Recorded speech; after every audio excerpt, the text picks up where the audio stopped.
નમસ્તે, good morning. આજે 26 જુલાઈના રોજ આખા ભારતને કારગિલ દિવસ તરીકે ઉજવવામાં આવે છે. આ દિવસે ભારત અને પાકિસ્તાન વચ્ચે એક યુદ્ધ થયું હતું. આ યુદ્ધની શરૂઆત જમ્મુ કાશ્મીરના એક કારગિલ જિલ્લામાં 1999 મેથી 1999 જુલાઈ સુધી, આમ 60 દિવસ સુધી આ યુદ્ધ ચાલુ રહ્યું હતું.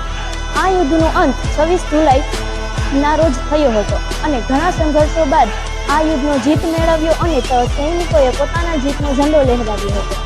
આ યુદ્ધને જીતાડવા માટે ઘણા સૈનિકો શહીદ થયા હતા અને કેટલાક સૈનિકો ઘાયલ પણ થયા હતા.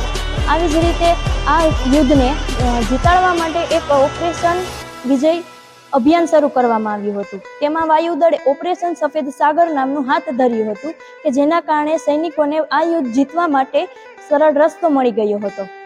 તો આ દિવસને આખા ભારતમાં શહીદ થઈ ગયેલા સૈનિકોને શ્રદ્ધાંજલિ માટે ઉજવવામાં આવે છે કે જેઓ શહીદ થઈ ગયેલા છે તેવા વીર સપૂતોને યાદ કરવા માટે આ દિવસની ઉજવણી કરવામાં આવે છે.